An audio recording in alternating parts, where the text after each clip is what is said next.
আমি যখন প্রথম দিন ঢুকি আমার স্যারের সাথে একটা আই কন্ট্যাক্ট হয়। স্যার বলতে এখানে রুদ্রপ্রসাদ সেনগুপ্ত।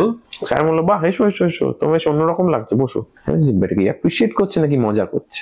তো সেই প্রথম স্যারের সাথে একটা আমার মনে হলো যে এই ভদ্রলোক জাজমেন্টাল নন আমার প্রতি, এত বড় ব্যক্তিত্ব হয়েও। এবং ক্লাসটায় উনি খুবই ইকুয়াল জায়গা থেকে সবাইকে, মানে ধরো আমার ব্যাচে যাদবপুরের একটা ব্রিলিয়েন্ট স্টুডেন্টও ছিল, একটা অসম্ভব দেখতে ভালো ছেলে যে মডেলিং করে, এখনো করছে, আমিও ছিলাম। আবার একটি মেয়েও ছিল যে পরবর্তীকালে সেক্স চেঞ্জ করেছে। তখন আমাদের দলে দেবব্রত মাইতি বলে একজন দাদা ছিলেন, তিনি বললেন যে নান্দিকার একটা অফিস আছে শ্যামপুকুর থানার কাছে, শ্যামবাজার স্ট্রিটে, গিয়ে দেখ যে এটা তো ক্রিয়েটিভ প্রসেসটা দেখলি, এবার দল কি করে চালাতে হয়। স্যার ওখানে বসেন।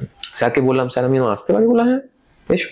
আমার মনে আছে স্যার ওখানে সকাল 11টায় আসতেন, রাত্রির 8টা অবধি থাকতেন, একটা চেয়ারে স্ট্রেট হয়ে বসে থাকতেন, যে নাটক অনুবাদ করছেন, তিনি আবার গ্রান্টের জন্য অ্যাপ্লাই করছেন, বা কল শো এলে কিভাবে কথা। রুদ্রপ্রসাদ সেনগুপ্তর পাশে একটা ফোন আছে, হ্যাঁ বলুন, হ্যাঁ হ্যাঁ নিশ্চয়ই আমরা যাবো। সারাদিনে যে 50টা কল উনি রিসিভ করছেন, তার জন্য তো অফিসের অন্য লোক আছে, কিন্তু উনি কমফোর্টেবল নিজে ফোনটা তুলতে, ডিরেক্ট কথা বলতে। আমি কিন্তু জানি যে আমি যে কাজটা করেছি সেটা পেছনে কত পরিশ্রম আছে, কিন্তু যখনই একটা কিছু বড় প্রতিষ্ঠান হয়ে যায়, তার সাথে যারা লোক, তারা অনেক সময়তেই পরবর্তীকালে এসে হয়তো জানেন না একদম স্ক্র্যাচ থেকে এটা শুরু হয়েছে, তার ফলে তাদের আবার বর্তমান সময়ের একটা প্রাইড আসে।